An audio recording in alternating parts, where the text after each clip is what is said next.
Hey, how are you? The seedy side of New York City.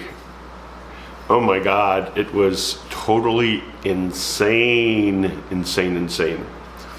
I lived on the corner of 14th Street and 9th Avenue. Right across the street is the Apple Store. What it is now, but at that point, it was right in the middle of the Meatpacking district.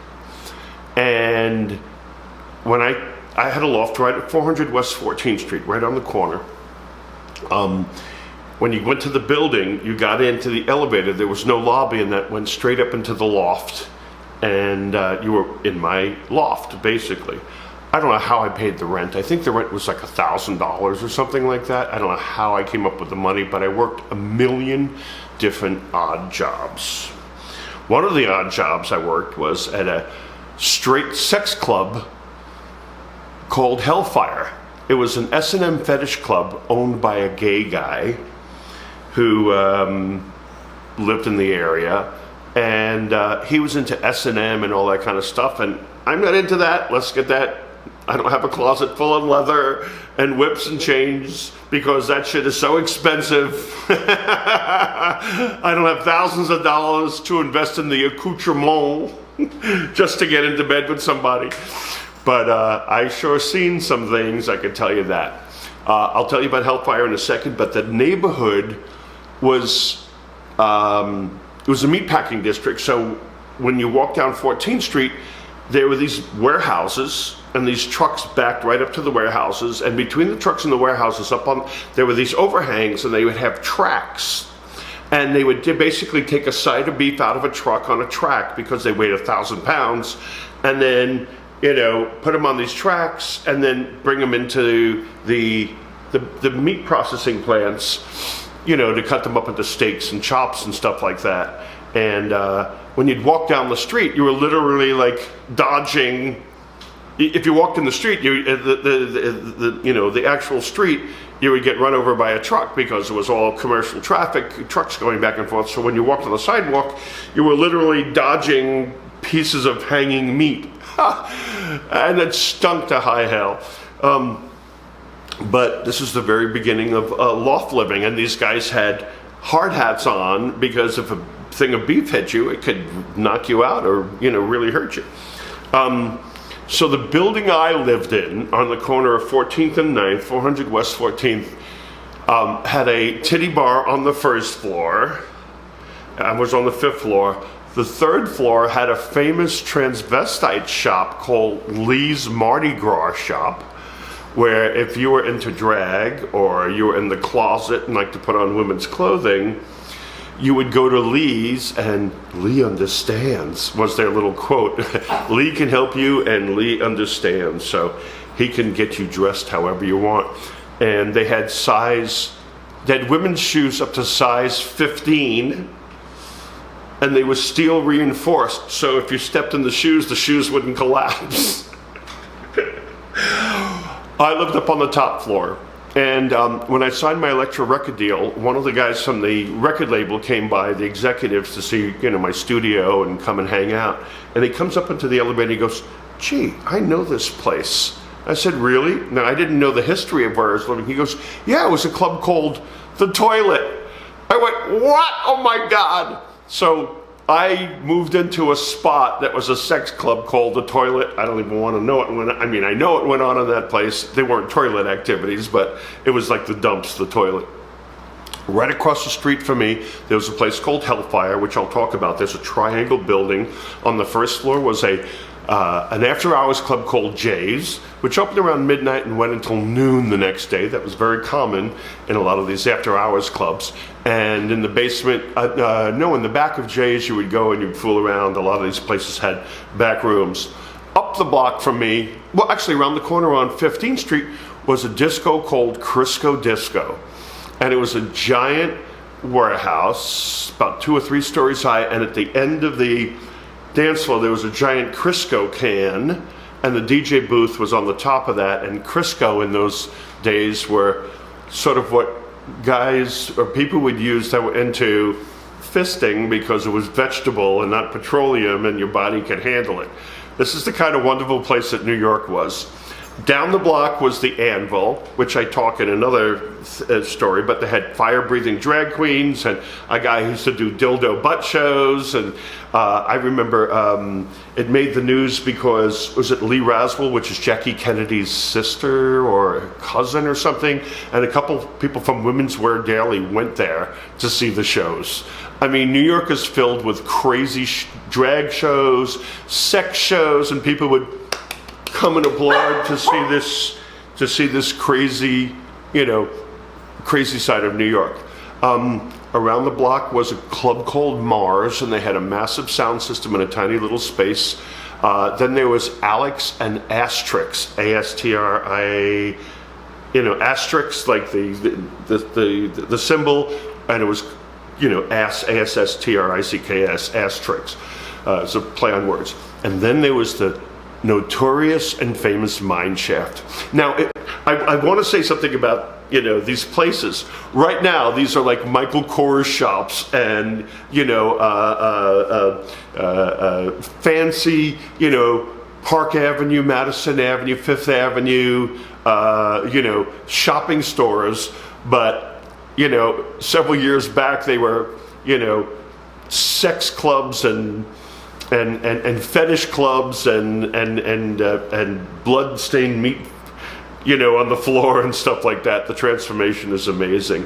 There was a world-famous Mineshaft. It would open up Friday night at midnight and stay open all the way till Monday morning at noon. So you could go in there and fool around with somebody all weekend and not come up for air, so to speak. And it was 2 floors. It was a meatpacking building that was abandoned. Somebody took it over. The top floor had a tiny little bar that was maybe 400 square feet. And then there was a doorway which led into like maybe 500 or 1,000 square feet of the back room, and a staircase that went downstairs to another 2,000 square feet of back room. It had, like fantasy areas and sex slings and cubbies and glory holes and all that kind of stuff. So the bar was like 1/16. You would go there, and then the rest was a giant sex club.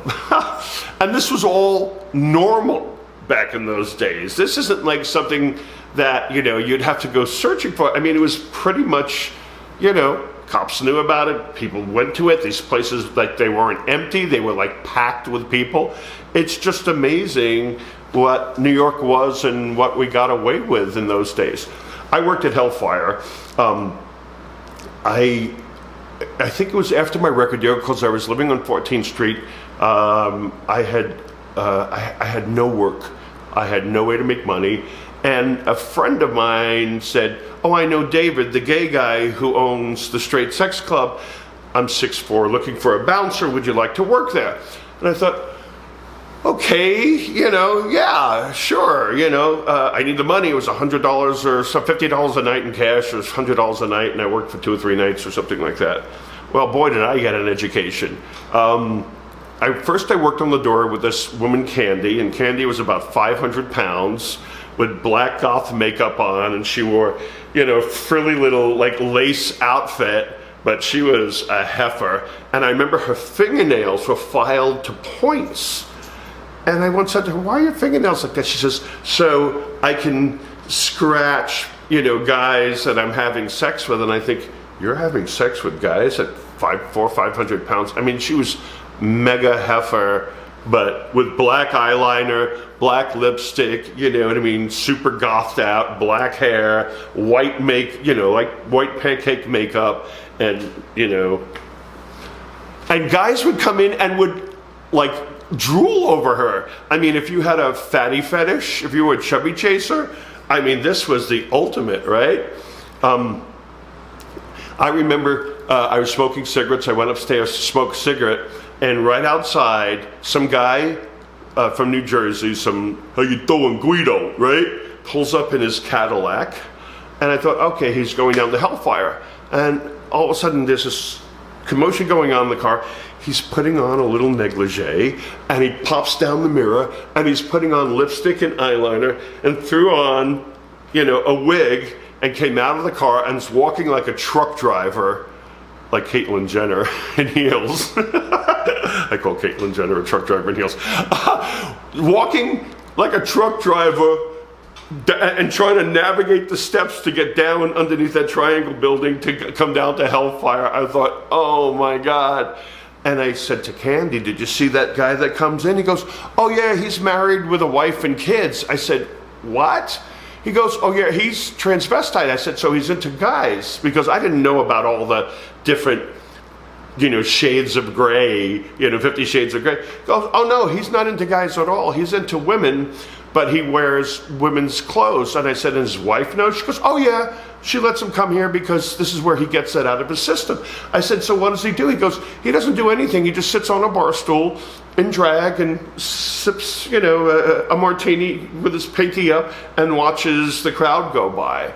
And I was like, I don't understand this. And she said to me, he's so into women, so into women that he wants to have their clothes on them. He wants to have their underwear and their dresses. He wants to absorb women, and become one, but not because he wants men, because he's got this woman fetish. I remember one day, these two guys came down, they were lovers, and this was a seedy underground club. It was actually an underground train station. There was train tracks that went up 9th Avenue at 14th Street, I think went up to 34th Street, and during Prohibition, they used to use the tunnels to bring alcohol back and forth to clubs without it being above ground so cops could see it. And this happened to be like the train station. They're very low ceilings, but they were vaulted because right above us was the intersection of 14th and 9th, would have come crashing down with all the traffic. And there were these columns that held it up, brick vaulted ceilings, and it was always wet and damp every time it rained. It just smelled musty and nasty, and it really, some of it was lit with red light bulbs, and it was smoky. You could smoke in those days, so it was really like that underground, like you've seen some Berlin night, underground nightclub, and stuff like that. And these two guys came down, and they had duffel bags with them, and we're getting ready to open up, and David, the owner, said, hey Manny, can you help these guys? And I said, sure, what do I need to do? He goes, well, they're going to put themselves in body bags, and they need to be fastened to the columns. And I'm like, what do you mean? He goes, oh, no, you don't have to do anything. Just help them out. They'll tell you what to do. So these guys have shorts on, rubber shorts. They get dressed in rubber shorts. And they have these, they look like sleeping bags, right? And they said, I'm going to go on this column. He's going to go on that column. We're going to put ourselves in the body bag, and we're going to zip it up from the inside, and all we need you to do, there's a little fastener, is put this thing around the pole so it attaches us to the pole. And I said, okay. He says, can you please put 2 spotlights on us so people can see us? And I went, okay. And they got in these little like mummy things, and they zipped themselves up, and I'm thinking, can you guys breathe? And they zipped themselves up, and I went around the back, and I said, all right, you're attached, are you okay? And I thought, oh my God. So I remember during the night, I said, David, they haven't moved. Should I check on them to make sure they're okay? He goes, no, don't touch them. They're fine. I said, are you sure? Yep, they're fine. And they sat, it was hot down there. They sat in those things. We were open at 10 or 11 o'clock, and we closed at 5 or 6, so they were there for 6 hours in this sarcophagage. And it turns out that was their fetish. They like to be put in body, like in some body bag on display for everybody to see. The stuff I saw was unbelievable. I remember Holly Woodlawn used to come down and sit in the sex swing in like some little, Gone with the Wind, little dress, and she would swing back and forth like a little schoolgirl, and I'd see these, like, I remember a guy came down with a sanitation outfit on, buffed out with tattoos and total, like, how you doing, bro, kind of guy, and, some woman was like, you're a pig, get on the floor, lick my feet, and I'm like, my God, this this is like a whole other world. And they weren't like masturbating or anything. It was just this whole kind of like public display of fetish, you know, without hardcore sex or penetration going on. My little dog wants to, it's just driving me crazy for kisses. That's Monkey. You're not into fetish, are you? Oh, please, no. Don't kiss me. That's about as fetish as I get, is kissing my baby. It was amazing. There were so many sex clubs, and there was Plato's Retreat, which used to be the Continental Baths, which I have a story about. There was a German name up on 43rd Street in the basement of a diner. Gosh, why can't I remember the name? Anyway, these were very common. A lot of the gay bars had back rooms. A lot of these places were just basically back rooms with bars. AIDS came in and stopped all that. But it was the seedy underbelly of New York City. And in a way it was kind of cool because everything was like straight up and corporate, and you know, people went to work and stuff and went home and had dinner and went to the theater and then went home at night, and we came out at night. We were the freaks that came out at night and, you know, did nightclubs and bars and fetish things and stuff like that. So that's a little bit of a story. My loft had no heat. I remember I put up giant sheets of plastic and turned the oven on in the wintertime just to stay warm. How I didn't die of asphyxiation, I don't know. It was a 2-story high loft. I paid $1,000.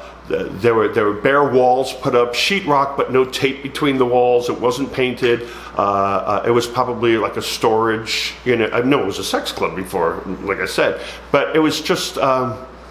I had a trapeze in the loft. I remember that. The ceilings were so high, I hung up a trapeze and used to do exercise and swing on it, and that's where I did the beginnings of hip hop, bebop, and my album and stuff.